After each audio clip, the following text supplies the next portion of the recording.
Bismillahirrahmanirrahim. Alhamdulillah. Alhamdulillahilladzi hadana lihadza wa ma kunna linahtadiya laula an hadanallah. Asyhadu an la ilaha illallah wahdahu rabbi la syarika lah wa asyhadu anna Muhammadan abduhu wa rasuluhu alladzi la nabiyya ba'dah, amma ba'du. Hadirin dan hadirat yang dimuliakan Allah Subhanahu wa taala. Alhamdulillah, di malam hari ini kembali kita bisa duduk untuk berthalabul ilmi di Masjid Al-Fajri. Salawat dan juga salam tentunya kita senantiasa hadiahkan dan curahkan kepada baginda Nabi besar Muhammad sallallahu alaihi wasallam. Karena suasana masih suasana tahun baru Hijriah, maka malam ini kita akan merenung sejenak untuk mengambil ibrah dan pelajaran dari bergantinya tahun.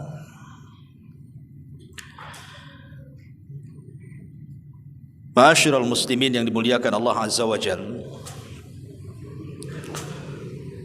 bergantinya tahun secara usia berarti bertambahlah usia kita,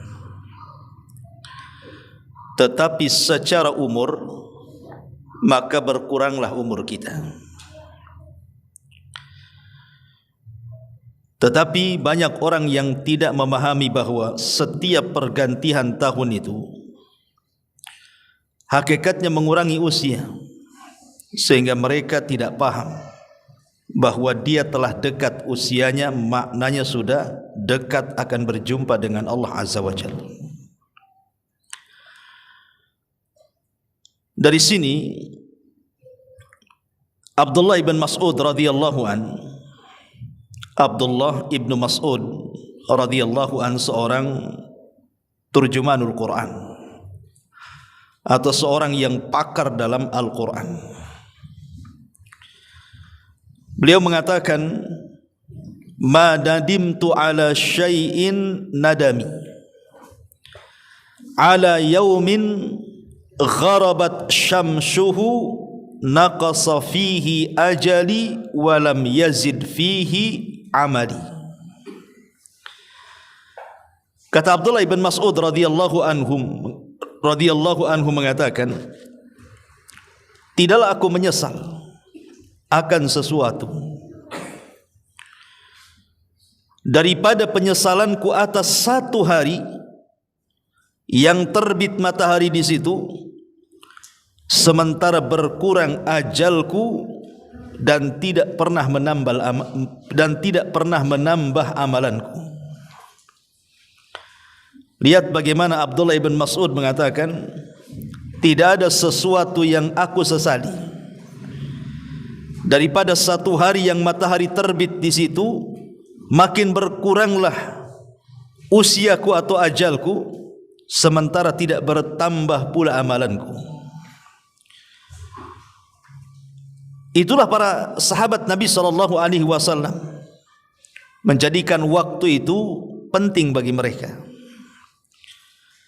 Bahkan dikatakan oleh Hasan Al-Basri rahimahullahu ta'ala, adraktu aqwaman kanu ala awqatihim ashaddu minkum hirsan ala darahimikum wa dananirikum. Kata Hasan Al-Basri rahimahullahu ta'ala, aku mendapati sebuah kaum. Hasan Al-Basri seorang tabi'in. Berarti yang dimaksud kaum di sini adalah sahabat Nabi sallallahu alaihi wasallam. Aku mendapatkan sebuah kaum, maksudnya para sahabat, yang terhadap waktu-waktu mereka sangat bermanfaat dibandingkan semangat mereka mencari dirham-dirham dan dinar-dinar. Artinya para sahabat Nabi SAW menghabiskan umur mereka, usia mereka dalam rangka beribadah kepada Allah Subhanahu wa taala sebagaimana kita hari ini menghabiskan waktu hanya untuk mencari uang. Begitulah para sahabat Nabi. Kita lihat hari ini coba orang cari uang itu. Wah, pontang-panting enggak jelas kan gitu. Pagi dah bangun, ayam aja belum bangun. Nanti sore itu dah balik itu kan, dah lelah letih. Sebelum tidur mikir besok mau kerja apa kan gitu. Besoknya bangun gitu lagi. Tidak terpikir bagaimana solat dia sudah benar atau tidak, solat atau tidak pun tidak terpikir itu. Lah dulu para sahabat Nabi SAW menghabiskan waktu-waktu mereka untuk beribadah itu seperti orang sekarang menyibukkan diri untuk mencari dunia. Ini yang ngomong siapa? Hasan Al-Basri. Di zaman tabi'in yang ngomong gini. Harusnya ucapan Hasan Al-Basri ini cocok pada hari ini. Kalau di zaman itu saja orang yang semangat mencari dinar dan dirham mengalahkan ibadah-ibadah, bagaimana hari ini? Begitulah ulama salaf mengajarkan kepada kita agar jangan sampai menyia-nyiakan waktu. Makanya Imam Ibnul Qayyim rahimahullahu taala mengatakan idha'atul waqti asyaddu minal mauti. Lianna idha'atal waqti taqta'uka 'anillahi wad daril akhirah wal mautu yaqta'uka 'anid dunya. Kata Imam Ibnul Qayyim rahimahullahu taala, menyia-nyiakan waktu itu lebih parah dibandingkan orang meninggal. Karena orang yang menyia-nyiakan waktu itu akan terputus dirimu dari Allah dan dari kehidupan akhirat. Tapi orang yang meninggal, orang yang mati itu hanya terputus dari dunia saja. Begitulah ulama salaf.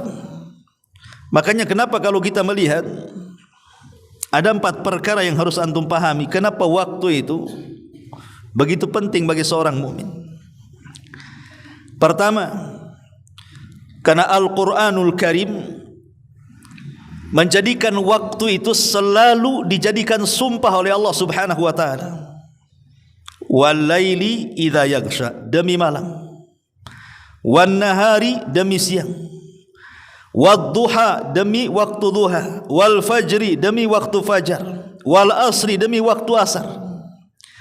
Dan tidaklah Allah Subhanahu wa taala bersumpah dengan makhluknya kecuali makhluk itu punya keistimewaan di hadapan Allah Azza wa Jalla. Artinya ketika Allah bersumpah dengan waktu, maknanya waktu itu sangat istimewa di hadapan Allah. Yang kedua, Nabi SAW mengingatkan bahwa waktu itu sebuah nikmat yang harus disyukuri dan dijaga.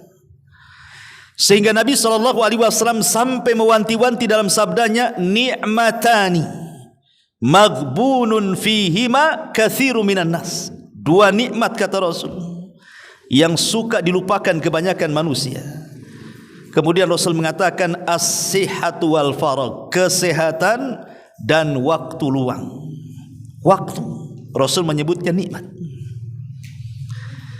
Karena waktu adalah sebuah nikmat, berarti mensyukuri waktu berarti mensyukuri nikmat Allah Subhanahu wa taala. Maknanya waktu itu sangat istimewa di mata Nabi SAW. Ini yang kedua. Yang ketiga, di dalam Al-Quranul Karim, ketika Allah Subhanahu wa taala membantah orang-orang kafir, karena orang-orang kafir itu mereka akan mengalami penyesalan kelak pada hari kiamat, karena ketika di dunia mereka sia-siakan waktunya. Maka mereka mengatakan, Rabbana akhrijna na'mal salihan ghaira alladhi kunna na'mal. Ya Rabb, keluarkan kami dari kehidupan ini, kembalikan kami ke dunia katanya, sesaat saja, supaya kita bisa beramal saleh dari amal-amal yang dulu pernah kami tinggalkan. Lihat jawaban Allah. Awalam nu'ammirkum ma yatadzakkaru fihi man tadzakkar. Kata Allah, bukankah aku sudah kasih usia panjang? Kemana saja kamu maksudnya begitu? Bukankah aku telah memberikan usia panjang kepada kalian? Kenapa kalian tidak mengambil peringatan dari Allah Subhanahu wa taala? Wa ja'akumun nadhir, padahal pemberi peringatan sudah sampai kepada kalian. Lihat bagaimana Allah Subhanahu wa taala menyalahkan orang-orang kafir karena kelalaian mereka di dunia dan mengingatkan soal waktu. Bukankah aku sudah kasih waktu sama kamu? Ya. Kemudian yang terakhir, bahwa waktu ini adalah akan ditanya di hadapan Allah. Setiap hembusan nafas kita itu akan ditanya. Nabi SAW sampai mengatakan, la tazulu qadama abdin hatta yus'al an arba. Tidak mungkin bergeser kaki anak Adam sampai menginjak titian sirat sampai ditanya 4 perkara. Semua bicara waktu.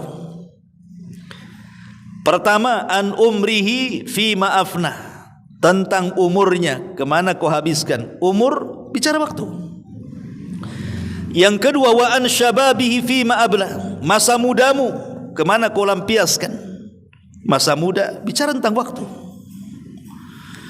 Kemudian wa an ilmihi fi ma'amila fi, tentang ilmu, sudahkah kau amalkan. Mencari ilmu butuh waktu, mengamalkannya pun butuh waktu.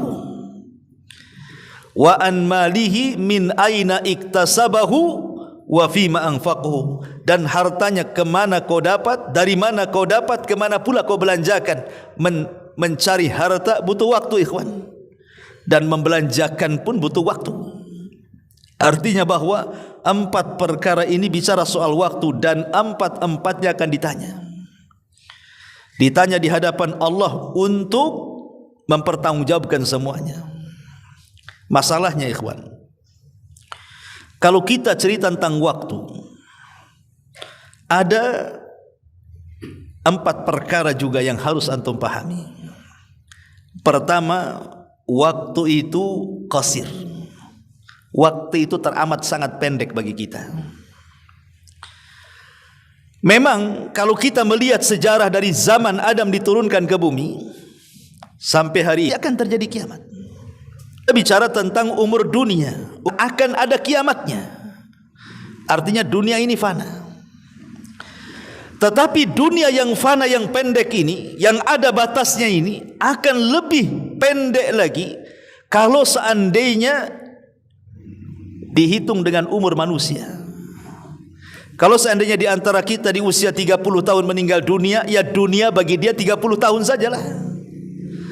Kalau di antara kita di usia 40 tahun meninggal, ya dunia bagi dia 40 tahun saja. Atau boleh jadi mungkin agak panjang sedikit lah. Di usia 70 tahun dia meninggal, ya dunia hanya 70 tahun saja. Yang kasihan itu yang baru brojol kemudian mati, nggak sempat menghirup dunia tuh. Ya dunia bagi dia segitu saja, kan begitu. Maknanya dunia ini qasir. Waktu itu pendek, nggak terasa waktu itu kan. Cobalah antum merasakan hari ini. Dulu saya masih ingat kecil-kecil dulu kan, rasanya lama waktu itu. Lama kali kan waktu dari pagi ke zuhur, zuhur ke asar, asar ke maghrib itu lama kali kan. Sekarang ini subhanallah, tahu-tahu zuhur. Habis zuhur mau tidur-tidur sebentar, azan asar pula. Sudah azan asar lagi duduk-duduk, maghrib pula, dah malam isya gitu ya. Cepat sekarang ini. Dulu rasanya belum menikah, sekarang pula sudah punya istri, punya anak, punya cucu, dan ngaca uban semua.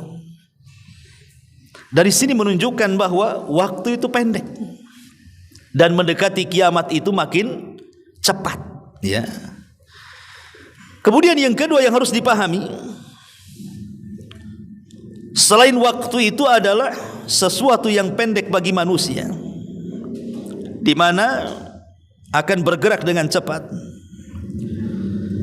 bahwa waktu juga yang kusu atau yang qadisarian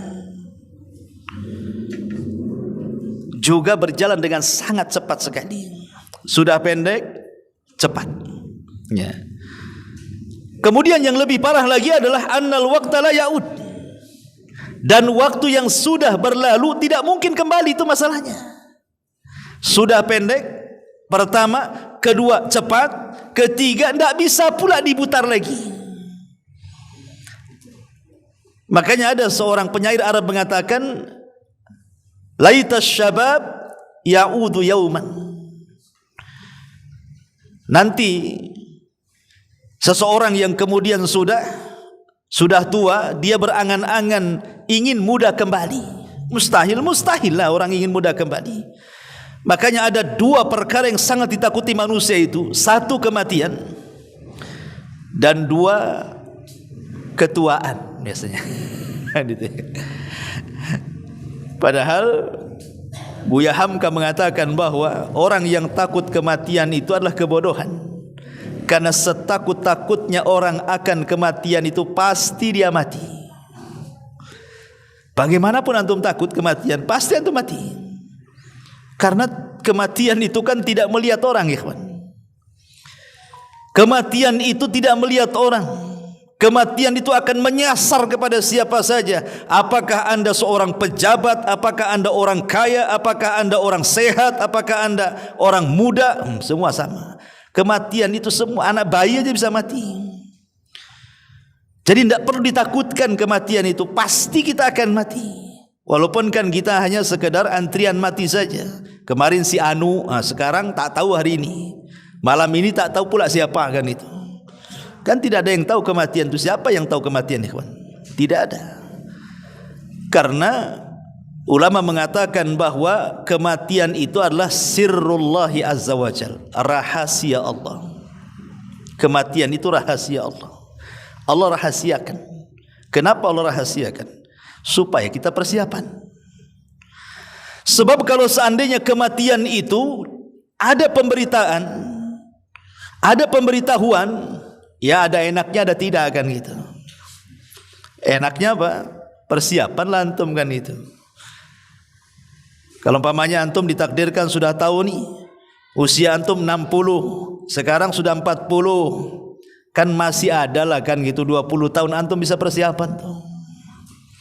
Tak enaknya ini kalau seandainya usia antum 59 9 bulan, sementara jatahnya 60 tuh. Itu yang was-was tuh. Besok mati saya, besok mati. Masyaallah muslimin yang dimuliakan Allah Azza wa Jalla. Artinya bahwa kematian sesuatu yang sangat ditakutkan. Yang kedua, tua. Banyak orang yang takut dengan ketuaan biasanya. Makanya ada istilah anak muda tua-tua keladi kan itu ya. Tua makin jadi dia. 70 tahun pun masih disemir warna hitam aja. Lupa deh kalau sudah tua itu kan. Bertingkah pula itu orang tua itu. Ya, karena dia takut kalau dia tua mendekati kematian.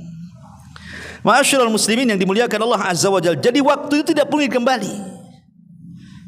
Makanya kata Hasan Al-Basri rahimahullahu taala, yang kemarin sudah tidak mungkin kita kembali. Yang akan datang belum tentu juga kita akan dapati. Berarti yang ada kesempatanlah waktu yang sekarang kita lalui katanya. Kalau yang kemarin mustahil lah kita akan kembali. Yang akan datang pun belum tentu kita dapati. Nah, sekarang ini yang kita lalui. Ya. Ma'asyiral muslimin yang dimuliakan Allah Azza wa Jalla. Kemudian yang terakhir, ingat, waktu bagi seorang mukmin aghla minadz zahab. Haruslah dijadikan lebih mahal dibandingkan emas dan perak. Seperti yang dikatakan Hasan Al-Basri tadi. Aku mendapatkan sebuah kaum di mana mereka sangat menghargai waktu sebanding dengan kalian menghargai dinar-dinar dan dirham-dirham kalian. Luar biasa. Ma'asyiral muslimin yang dimuliakan Allah Azza wa Jalla. Dan waktu bagi seorang mukmin itu terbagi menjadi dua kan. Waktu itu terbagi menjadi dua. Ada yang merupakan asal, ada yang merupakan cabang. Yang merupakan asal, bahwa asal diciptakan waktu oleh Allah untuk kita, untuk apa? Untuk ibadah. Wa ma khalaqtul jinna wal insa illa liya'budun. Itu asalnya kita diciptakan. Dan diciptakan waktu kepada kita, asalnya kita disuruh menggunakan waktu itu untuk beribadah kepada Allah Azza wa Jalla. Adapun cabangnya, boleh jadi mungkin kita untuk melampiaskan syahwat kita, tetapi kepada perkara-perkara yang mubah, seperti menikah, punya anak, berdagang, itu kan butuh waktu juga. Ya.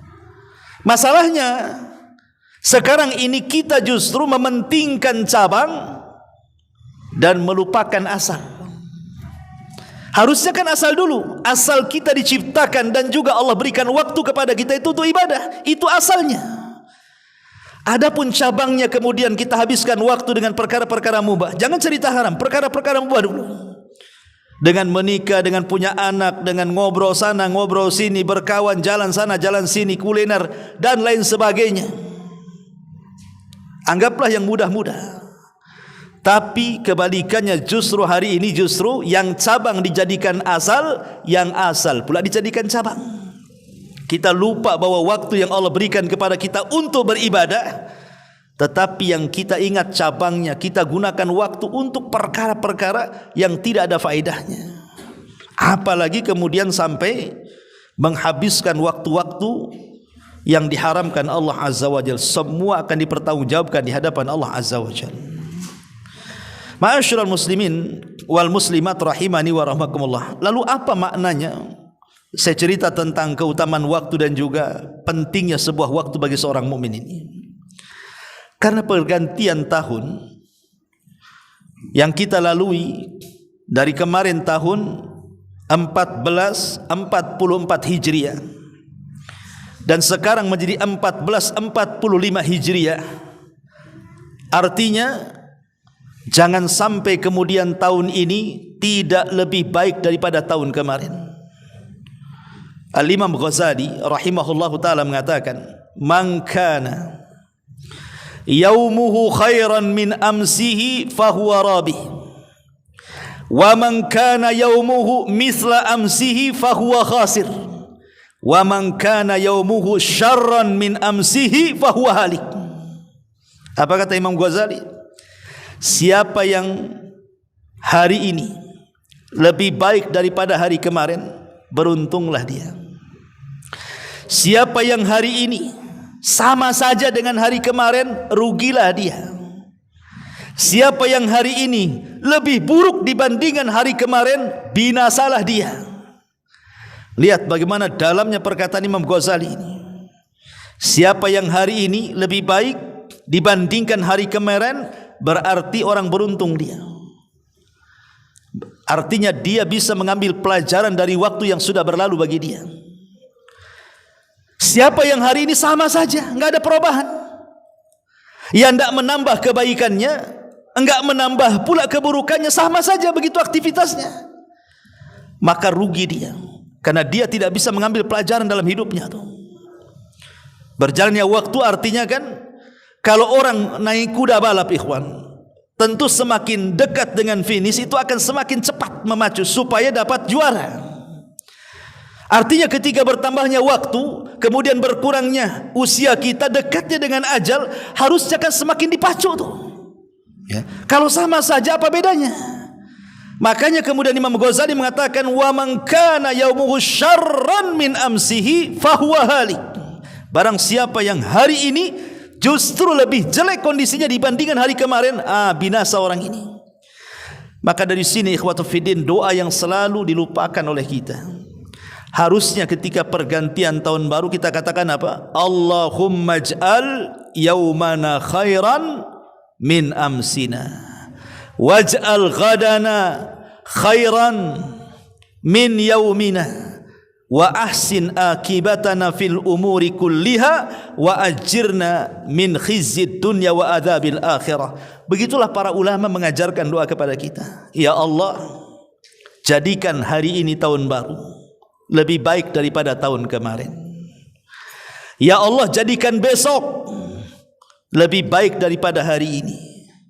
Ya Allah, perbaikilah akibat setiap perkara-perkara yang pernah aku lakukan, dan berikan pahala dan jauhkan kami dari setiap kehinaan dunia dan azab akhirat. Itulah doa yang diajarkan Rasul sallallahu alaihi wasallam. Makanya Rasul SAW apabila para sahabat Rasul apabila terjadi pergantian tahun itu atau pergantian bulan, mereka mengatakan apa? Allahumma ahillahu alaina bil amni wal iman was salamati wal islam wat taufiq lima yuhibbu rabbuna wa yarda. Itu doa yang harus kita ucapkan harusnya ketika pergantian tahun, baru minta kondisi kita lebih baik dibandingkan kemarin. Ini sebagai muqaddimah. Kalau mukidahnya panjang berarti isinya lebih panjang. Ya. Ngantuk nggak apa-apa, asal jangan tidur. Ma'asyiral muslimin yang dimuliakan Allah Azza wa Jalla, kita tahu bahwa pergantian tahun itu identik dengan kalender Hijriyah. Dari mana munculnya Hijriyah ini? Ini yang kita akan sedikit bentangkan supaya kita mengambil pelajaran ma'al hijrah. Dahulu di zaman Amirul Mukminin Umar bin Khattab radhiyallahu anhu, Umar bin Khattab radhiyallahu anhu satu hari menerima surat resmi lah, surat negara dari daerah ke pusat. Lah surat itu yang menulis adalah Abu Musa al-Ash'ari radhiyallahu anhu. Surat kenegaraan. Biasa kan murasalah dari daerah ke pusat kan itu. Karena di zaman Umar itu Islam sudah terbentang sampai ke daratan Persia. Ya, ke Yaman, ke Mesir, kemana-mana. Sehingga wajar kemudian orang-orang yang dipilih oleh Umar untuk menjadi gubernur di daerah-daerah itu, mereka akan melaporkan sesuatu kan ke pusat. Lah karena di zaman itu belum ada tahun, mungkin tanggal sudah ada, hari sudah ada, bulan sudah ada, tahunnya pula yang tak ada. Tahunnya yang tak ada. Karena di zaman itu, apalagi di zaman Nabi SAW, tahun itu biasanya disandarkan kepada setiap peristiwa dan kejadian besar yang terjadi sebelum lahir seseorang. Jadi umpamanya kalau terjadi wabah, kemudian banyak orang meninggal, boleh jadi mungkin 50 hari setelah terjadinya wabah yang banyak orang meninggal itu, lahirlah kita di situ. Berarti nanti tahun kelahirannya disebut tahun wabah. Nah, gitu ya. Seperti ketika Nabi SAW meninggal pamannya Abu Talib dan juga Khadijah dalam satu waktu, dalam satu tahun, maka tahun kematian Abu Talib dengan kematian Khadijah disebut Amul Hazni, tahun kesedihan. Ya. Atau sebelum lahirnya Nabi SAW 50 hari terjadi perang gajah. Abraha menyerang Mekah kan begitu ya. Akhirnya kemudian Allah katakan wa arsala alaihim tayran ababil. Allah hancurkan mereka dengan burung-burung ababil. Akhirnya Allah binasakan tuh pasukan gajah tuh. Maka 50 hari atau 1 bulan setengah kurang lebih lahirlah Nabi SAW. Lah lahirnya Rasul SAW selalu dinisbatkan kepada tahun gajah, karena memang belum punya tahun kita. Kebanyakan di zaman dulu itu masih mengacu kepada tahun yang dibuat oleh orang-orang kafir, ya, mengadopsi dari orang-orang Romawi menggunakan penanggalan Masehi. Sehingga kemudian di zaman Amirul Mukminin Umar bin Khattab radhiyallahu anhu, Abu Musa al-Ash'ari ini berada di Syam. Dia mengirim surat kepada Umar bin Khattab dan tidak ditulis tahunnya, tanggalnya, bulannya ditulis, tahunnya tak jelas. Tahun apa ini kan begitu. Sehingga Umar tidak tahu ini surat kapan, apa surat tahun kemarin, apa surat tahun ini, karena tidak jelas tahunnya. Ya. Makanya kemudian akhirnya karena ketidakjelasan itulah, maka akhirnya para sahabat pun berkumpul datang kepada Umar bin Khattab radhiyallahu an supaya Amirul Mukminin membuat penanggalan bagi Islam. Kalau bisa Islam punya almanak sendirilah. Jangan mengikuti kepada almanaknya orang-orang Romawi, menggunakan almanak Masehi. Berkumpul para sahabat. Akhirnya di antara mereka ada yang berusaha untuk memberikan ide, bagaimana kalau seandainya kita buat penanggalan dalam Islam tahunnya dimulai dari kelahiran Nabi.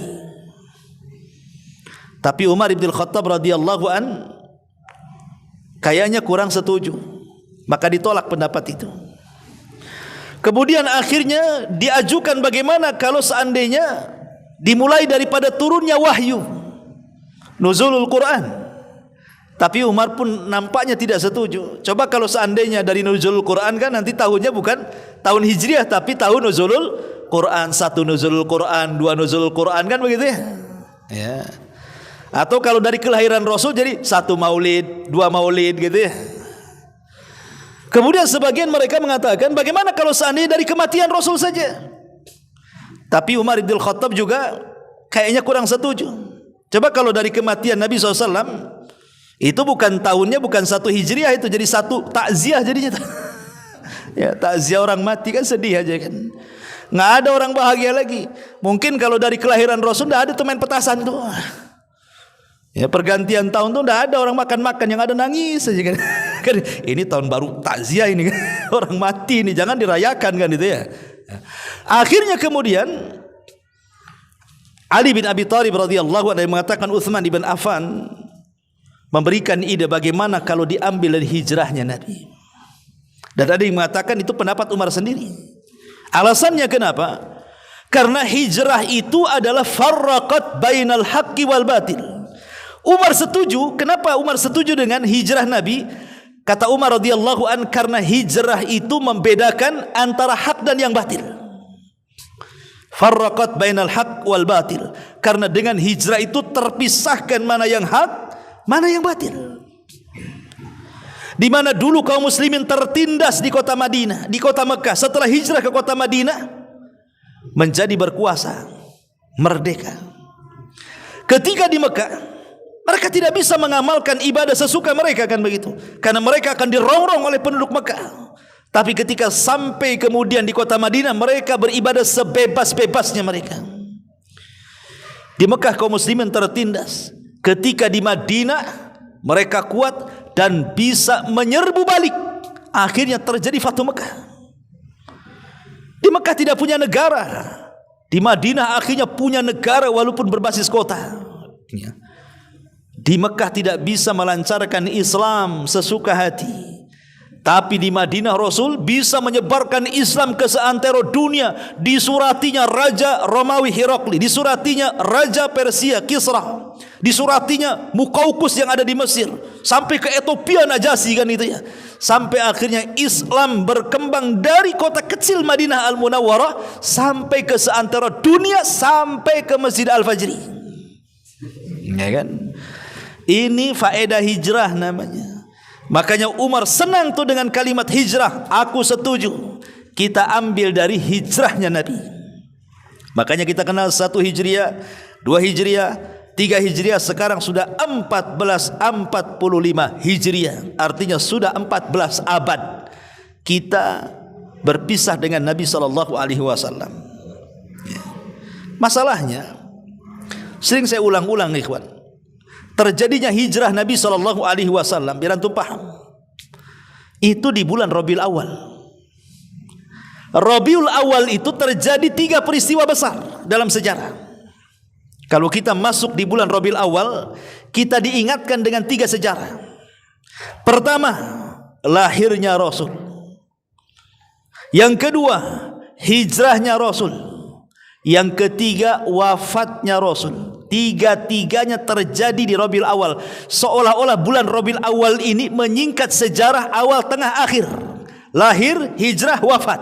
Dan itu kan globalnya kehidupan Nabi. Pertanyaannya, kenapa tahun baru hijrah itu, tahun baru Islam ini tidak diambil di bulan Rabiul Awal? Kan peristiwa hijrah itu kan di Rabiul Awal kan? Harusnya tahun baru Islam itu jatuhnya 1 Rabiul Awal kalau melihat sejarah hijrah. Karena terjadinya hijrah itu bukan di Muharram. Muharram tidak ada sejarah hijrah. Walaupun bulan Muharram sendiri memang bulan yang sangat mulia, termasuk Ashhurul Hurum, berkaitan bukan hanya umat Islam tapi umat-umat dulu, tapi Rasul tidak pernah hijrah di bulan Muharram.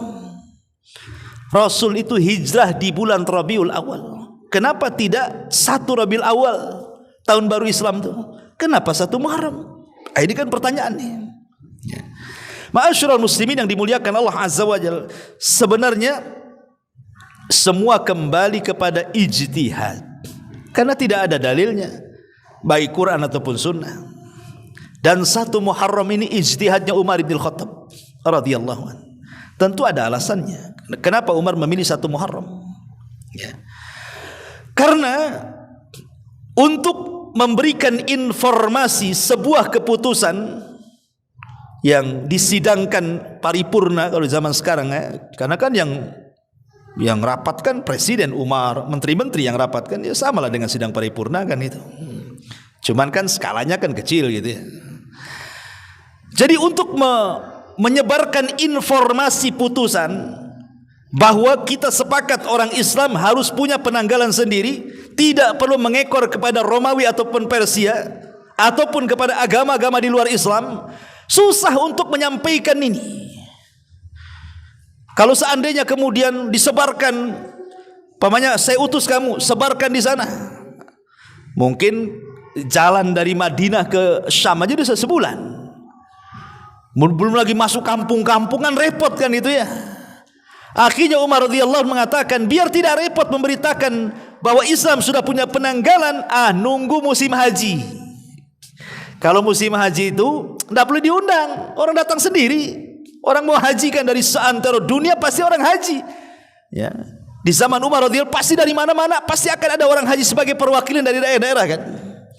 Jadi Umar berpikir, bagaimana kalau seandainya kita umumkan di musim haji?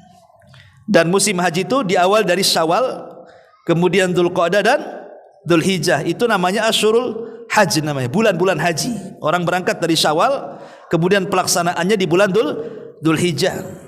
Mulai dari tanggal 8 berakhir di tanggal 13 hari Tasyrik. Kemudian setelah tanggal 13 otomatis mereka pulang. Dan akan sampai di daerah-daerah mereka pasti setelah Dzulhijjah masuk Muharram, sehingga mereka bisa menginformasikan sepulangnya mereka dari haji ke daerah-daerah masing-masing bahwa Amirul Mukminin sudah menentukan penanggalan Islam. Maka dari sini tertetapkan bahwa tahun baru Islam dimulai dari 1 Muharram. Itu yang ijtihadnya Umar bin Khattab radhiyallahu anhu. Ya. Ma'asyiral muslimin yang dimuliakan Allah Azza wa Jalla.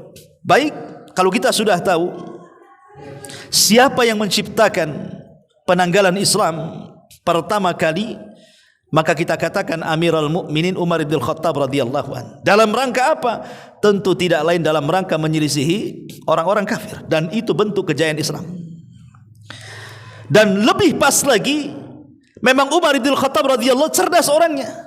Tidak diambil dari kelahiran, tidak diambil dari kematian, tidak diambil daripada nuzulul wahyu, atau mungkin tidak diambil dari peperangan Rasul. Pamannya diambil dari peperangan Rasul, perang Badar. Nah, jadinya kan 1 Badar, 2 Badar, 3 Badar kan itu jadinya ya.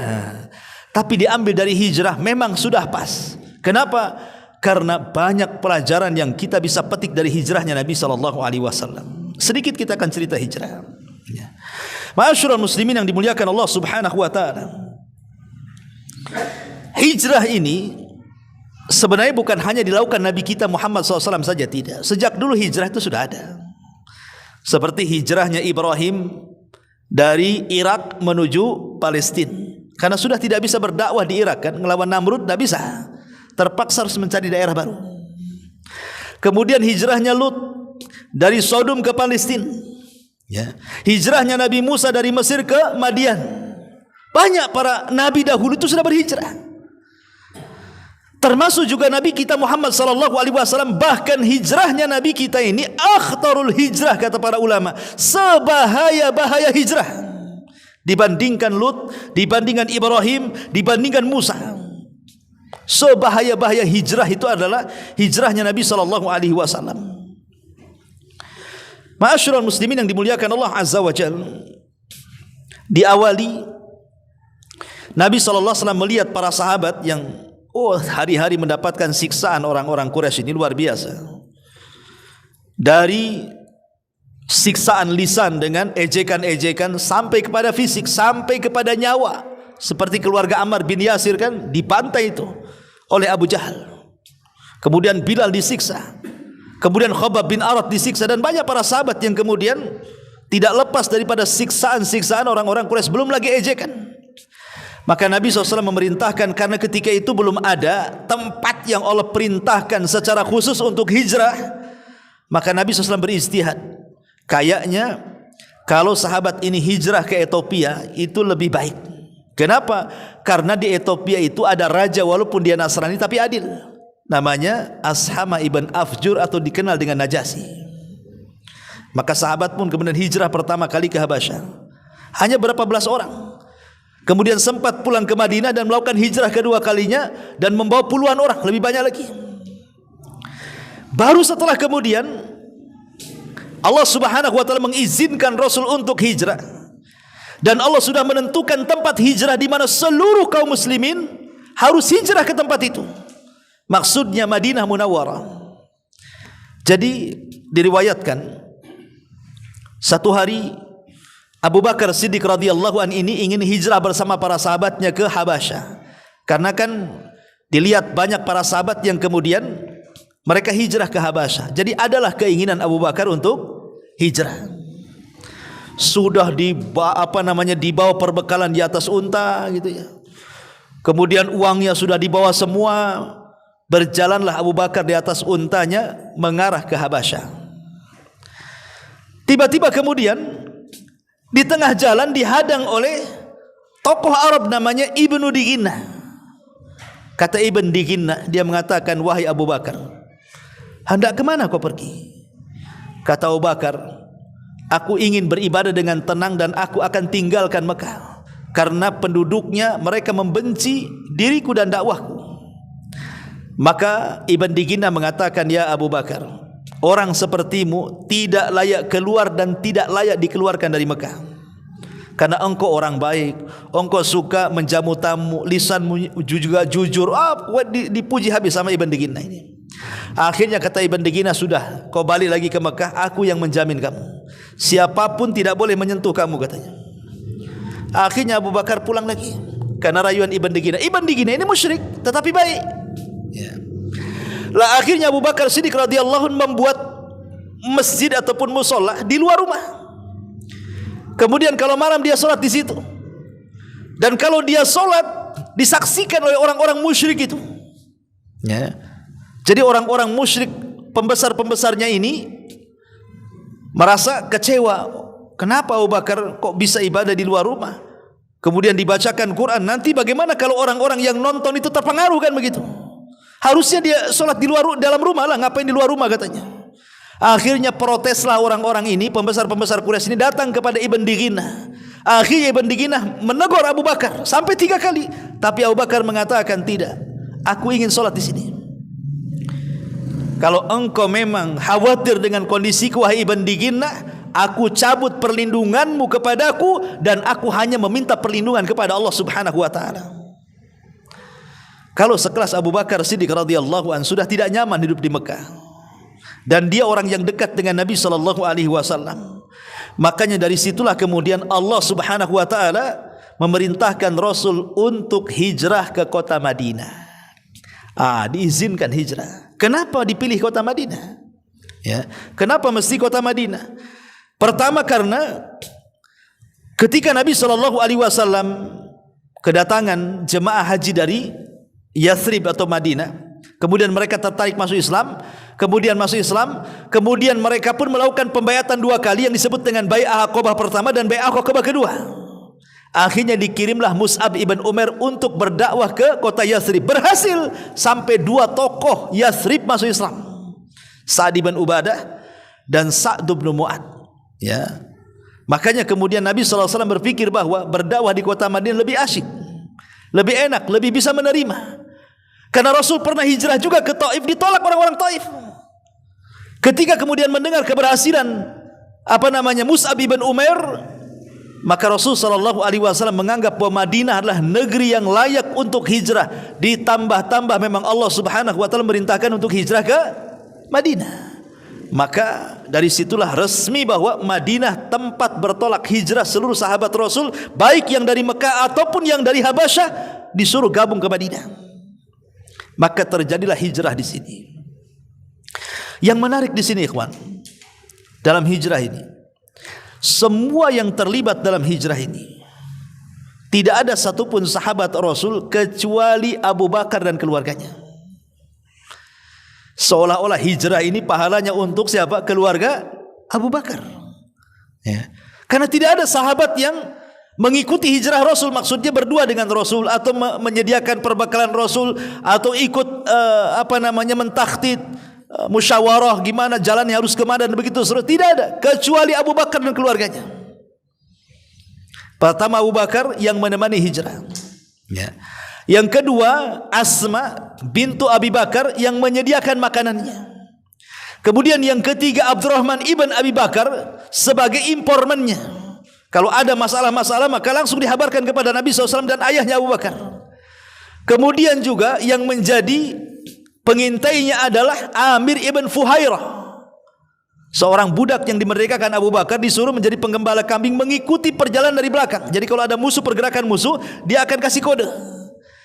Kemudian juga orang bayaran Abu Bakar namanya Abdullah ibn Fuhairah. Ya. Jadi Abdullah ibn Fuhairah ini dialah yang kemudian menjadi penuju jalan. Walaupun dia orang kafir tapi amanah. Makanya kalau kita lihat yang terlibat dalam hijrah itu semua adalah kebaikan Abu Bakar Siddiq radhiyallahu anhu. Bahkan ketika Abu Bakar hendak memberikan semua hartanya di atas tundangan unta Rasul, Abu Bakar belikan unta terbaik, kemudian bekal terbaik. Kata Nabi SAW, semua unta dan perbekalannya hutang, nanti aku bayar. Ya. Lihat bagaimana Nabi SAW kalau bisa jangan punya hutang kepada Abu Bakar begitu ya. Tapi dilihat di sini bagaimana anak-anak muda sangat berperan. Semua anak muda sini.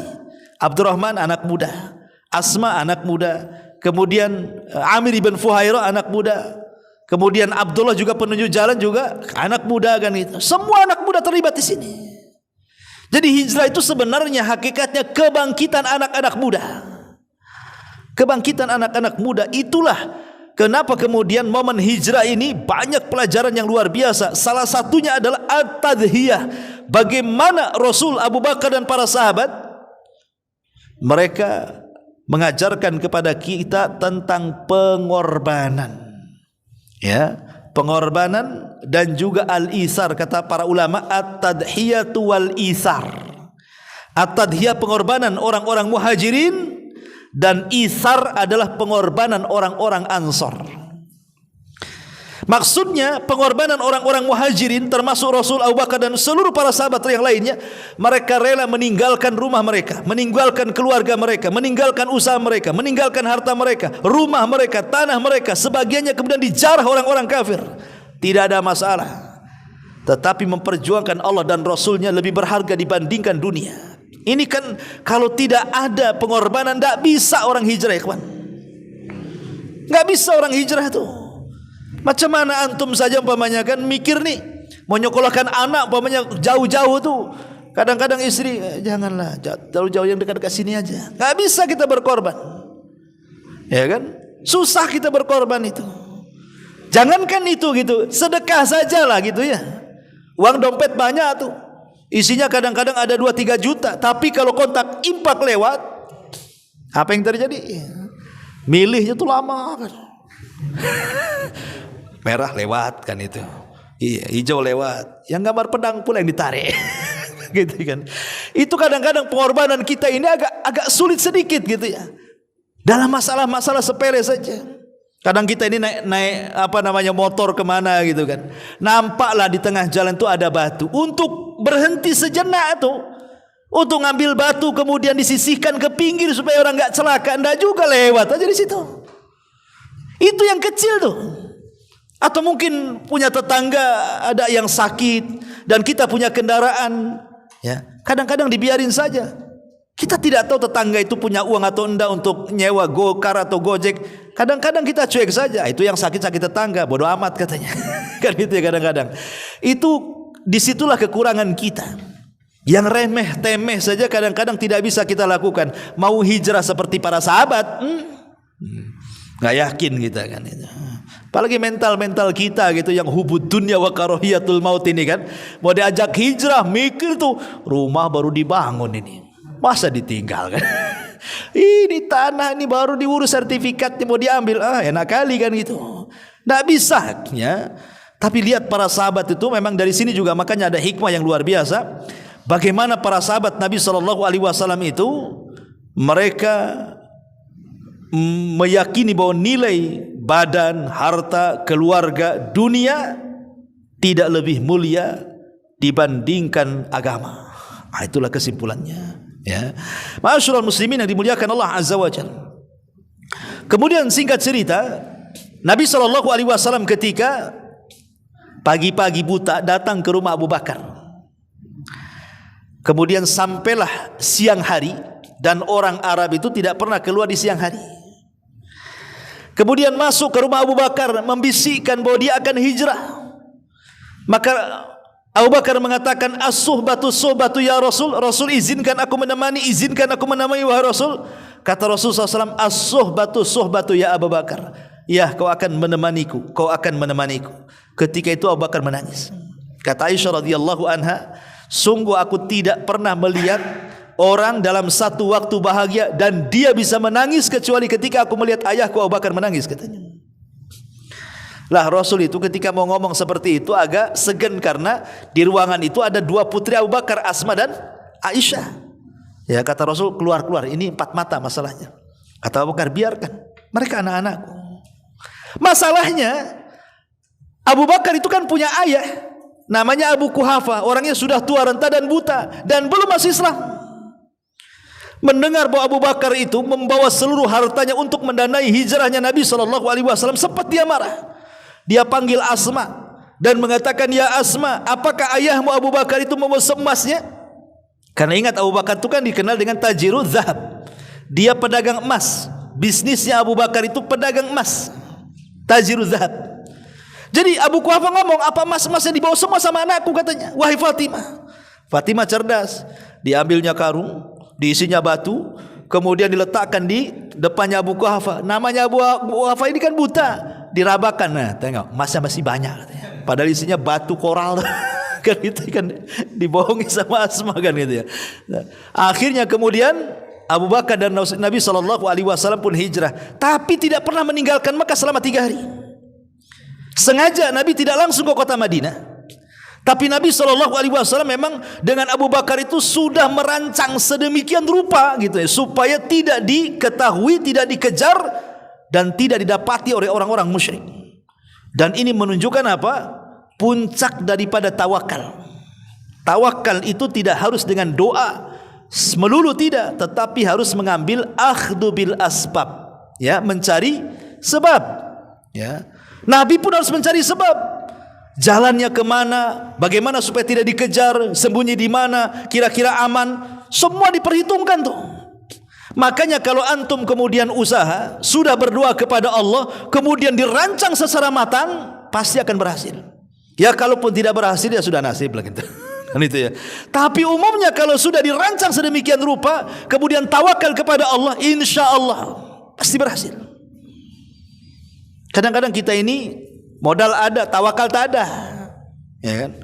Modal sudah ada, ketika mau diajak usaha maju mundur, cemana kalau nggak laku, rugi pula saya nanti, habis duit, nggak jadi, ya kan? Tawakalnya kurang, tawakal pula tinggi pengen usaha, modal tak punya, kan gitu, ada orang kayak gitu ya. Tapi kalau tawakalnya sudah ada, modalnya sudah ada, jalan, Bismillah tawakkaltu 'ala Allah. Karena keberhasilan itu dari dua, doa dan usaha, ya. Maka Rasul mengajarkan itu, karena sebenarnya kalau Allah mau, ngapain Rasul harus berjalan berhari-hari dari Mekah ke Madinah? Datangkan buruk sajalah sebentar, pinjamkan buruk, langsung ke Madinah. Pusinglah orang-orang itu kan. Kan ketika peristiwa Isra Mi'raj pakai buruk kan, sebentar saja dari Mekah ke Palestina. Kenapa kemudian dalam peristiwa hijrah ini Rasul tidak pakai buruk? Padahal kalau pakai buruk sejauh mata memandang sudah sampai di Madinah. Di sini ada pelajaran bahwa Nabi SAW ingin memberikan pelajaran kepada kita tentang kekuatan tawakal dan kekuatan akhdhu bil asbab, mencari sebab. Ya, mencari sebab diajarkan di sebuah syariat bagi umatnya. Lah ketika Nabi SAW berada di gua itulah, Abu Bakar Siddiq radhiyallahu selama perjalanan itu karena cintanya dengan Nabi, ya. Maka Abu Bakar terkadang jalan di depan, jalan di belakang, jalan di samping kiri, jalan di samping kanan gitu. Sampai Rasul heran. Rasul, Abu Bakar kenapa kau seperti ini jalannya, kadang di kiri, di kanan, depan, belakang, ya. Kata Abu Bakar, tidak. Kalau seandainya ada musuh datang dari sebelah kiri, maka aku dulu yang akan menghadapinya sebelum dirimu. Jadi dari mulai perjalanan saja sudah nampak tuh bagaimana ketakutan Abu Bakar kalau terjadi sesuatu dengan Nabi. Sampai ketika ada gua saja, masuk gua Sur, Rasul dilarang untuk masuk kan, dibersihkan dulu, takut ada ular, ada kelajengking, ada apa kan itu. Baru kemudian setelah dipastikan aman, baru dibentang di situ tikar. Kemudian Rasul tidur. Rupanya ada satu lubang lah yang lupa oleh Abu Bakar disumpal tuh. Terpaksa disumpal dengan kakinya. Rupanya dalam lubang itu, dalam riwayat ada af'a, itu ada ular, ada yang mengatakan kalajengking, disengatnya pula Abu Bakar. Masalahnya Rasulullah SAW sedang tidur dan kepalanya di pahanya. Sempat menjerit-jerit kan, Rasulullah SAW kan kaget kan itu ya. Tapi ditahannya Abu Bakar itu sampai akhirnya berkeringat, menangis karena sakitnya sengatan kalajengking itu. Tapi bagaimanapun Rasul tahu, karena Rasul itu salah satu kehususannya matanya tidur tapi hatinya bangun. Tahu jadinya. Kalau kita kan dua-duanya tuh, hatinya tidur, matanya tidur, enggak bangun-bangun. Kan gitu. Itu kalau kita kan. Jadi Rasul tuh terbangun gitu ya. Subhanallah, ketika melihat menggigil Abu Bakar, Rasul tahu paling Abu Bakar ini tersengat sesuatu. Maka disitulah tampak mukjizat Nabi SAW apa itu? Langsung Rasul meludahi bekas gigitannya itu. Langsung sembuh ikhwan. Subhanallah. Ya. Dan antum tak boleh nyoba-nyoba. Ya. Sini saya ludahi kan. Makin diopname. Kan gitu ya. Artinya bahwa di sini mukjizat Nabi SAW baru kemudian setelah 3 hari, itu pun selama dalam gua itu mereka tidak bisa keluar tuh. Dan hampir-hampir juga musuh itu mendekati gua itu. Sampai kata Abu Bakar, kalau seandainya kaki kita keluar saja ke pintu gua, tentu musuh itu akan melihatnya. Berarti memang sempit sekali gua itu. Kemudian Nabi SAW mengatakan, la tahzan innallaha ma'ana. Wahai Abu Bakar, jangan sedih, Allah bersama kami. Dan kalau Allah sudah bersama kita, maka pasti akan dilindungi oleh Allah Subhanahu wa taala. Lah selama dalam gua itulah makanya yang berperan di sini anak-anaknya Abu Bakar. Abdurrahman, bayangkan, dia harus memperhatikan seluruh gerak-gerik musuh-musuh yang ada di Mekah itu.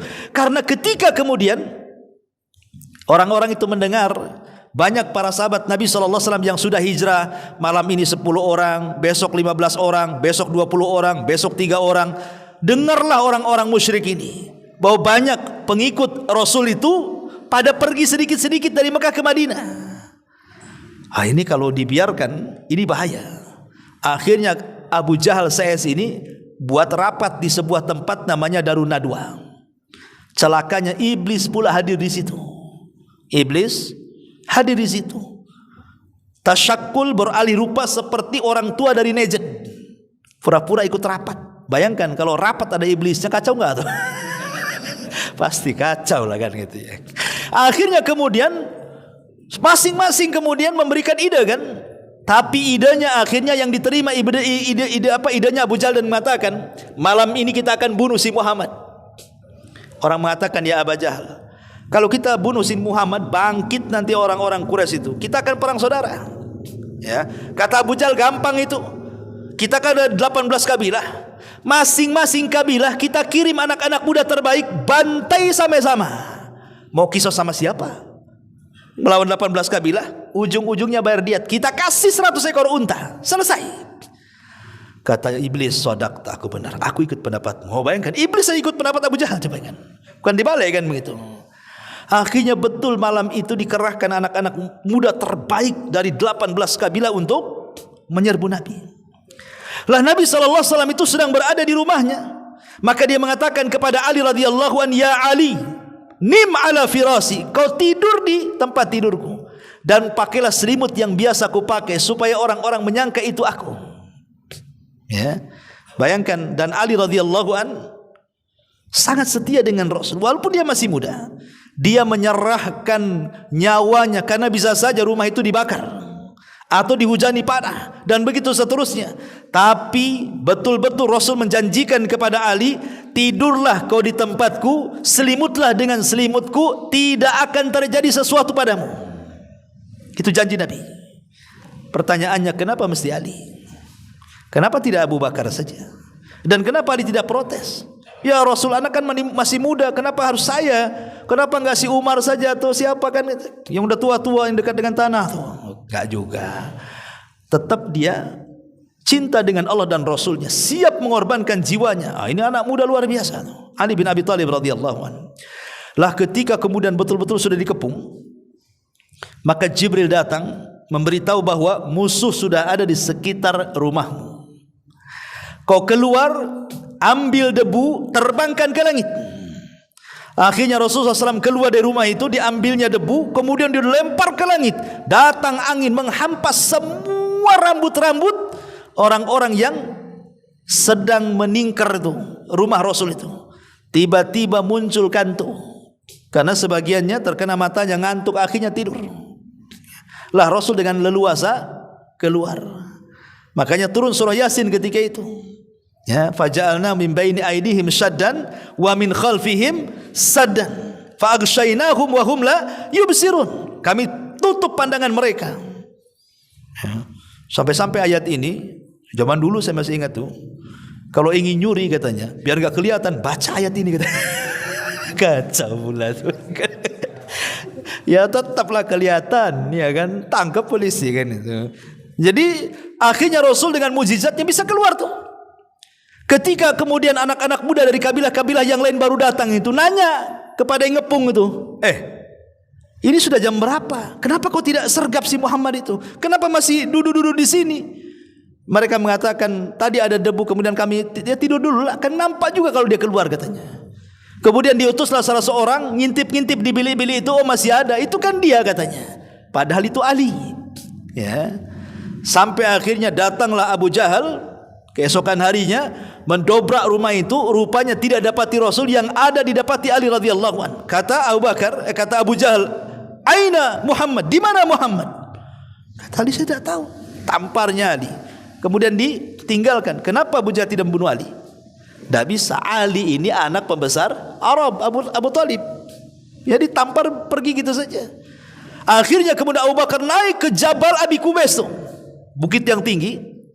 Kata Abu Jahal, siapa di antara kalian wahai orang-orang Quraisy yang mampu menangkap Muhammad hidup ataupun mati, maka bagi dia 100 ekor unta. 100 ekor unta, ikhwan. 1 ekor unta yang sedang, kalau bahasa kitanya tipe B, itu kalau dirupiahkan itu antara 50 sampai 60 juta. Harga 1 unta tuh. Itu yang tipe B tuh. Kalau tipe A apalagi A1 itu bisa 100 juta tuh. Ya. 100 juta yang gede tuh. Berarti 1 unta itu dapatlah untuk Avanza second tuh. Tahun 2004 lah. Gitu. 1 ekor unta bayangkan dapat 1 Avanza second. Ya kalau mobil Ayla dapat barulah gitu yang kecil-kecil itu kan, yang harga 110 dapatlah itu 1 Ayla 1 tuh, 1 ekor unta yang gede tuh. Lah kalau 100 ekor unta apa 100 mobil dapat tuh. Bisa buka dealer antum. Lah dengan hadiah yang besar, berarti kan kalau seandainya anggaplah yang sedang untanya 50. Ya 50. Kemudian kali 100 sudah 5 miliar ikhwan. Kan banyak duit 5 miliar itu kan. Kalau uang sekarang kan gitu. Siapa yang tidak tergiur? Wah, anak muda sibuklah mencari Nabi SAW itu. Lah ketika Nabi SAW betul-betul sudah meninggalkan Mekah, rupanya adalah satu pasukan Abu Jahal ini berhasil menyusul Nabi, namanya Suraqah ibn Malik namanya. Suraqah ibn Malik. Tapi ketika kemudian hampir menyusul Nabi SAW, tiba-tiba kudanya terperosok, dia pun jatuh, pedangnya mental, kemudian diambil Nabi SAW. Akhirnya Suraqah pun tidak bisa apa-apa. Kemudian Rasul menawarkan keislamannya, tapi Suraqah kemudian menolaknya. Kata Rasul SAW mengatakan, ya Suraqah, kalau engkau mau masuk Islam, saya yakinkan engkau akan dipasangkan baju kebesaran Kisra di badanmu, katanya. Ini janjinya Rasul kepada Suraqah, kalau engkau masuk Islam, ku janji engkau akan dipasangkan baju kebesaran Raja Kisra di badanmu, katanya. Bayangkan ikhwan, kalau kita di posisi Suraqah, apa enggak menghayal Nabi itu kan? Dia aja dikejar-kejar, bicara pula Persia ditaklukkan. Kan begitu kan? Wah, ini menghayal, ngelamun gitu kan. Ini dia aja dikejar-kejar, cerita pula Persia, negara yang paling besar adidaya di zaman itu. Tapi Rasul bicara dengan wahyu masalahnya. Makanya ketika perang Qadisiyah, betul-betul Kisra dikalahkan oleh Umar bin Khattab radhiyallahu anhu dan pasukannya. Kemudian Baitul Maqdis itu tidak mau diserahkan kuncinya kecuali Umar yang mengambilnya. Maka Umar betul-betul datang dari Madinah ke Syam, mengambil kunci Baitul Maqdis sampai roboh Baitul Maqdis, kemudian diambil baju kebesarannya. Yang pertama kali dipanggil oleh Umar siapa? Aina Suraqah? Mana Suraqah ibn Malik, katanya. Datang Suraqah ibn Malik. Pakai, katanya. Subhanallah. Benar apa yang disabdakan Nabi kepada Suraqah ibn Malik kan? Setelah dia masuk Islam, betul-betul dipakaikan coba kepada dia. Karena Nabi SAW bukan menghayal, bukan pula meramal. Nabi itu bicara soal wahyu yang Allah wahyukan kepadanya. Kemudian di tengah jalan kehabisan bekal juga Rasul dan Abu Bakar, karena memang jalan yang dilalui bukan jalan yang biasa dilalui, lebih jauh lagi gitu, yang menyusuri pantai lagi kan. Jadi makin jauh tuh. Ya perbekalan makin banyak lah. Ketika habis bekalnya, dari kejauhan nampak ada tenda. Rupanya di tenda itu ada satu wanita namanya Ummu Ma'bad. Suaminya lagi pergi. Kemudian Nabi SAW ketika itu meminta air susu, tapi tidak ada. Kemudian dia lihat ada kambing-kambing kurus lah kan itu. Kata Rasul, boleh enggak kambing kurus itu saya usap, katanya. Akhirnya diusap oleh Rasul tetenya, tahu-tahu gemuk dan penuh air susu tuh. Dan itu mukjizat.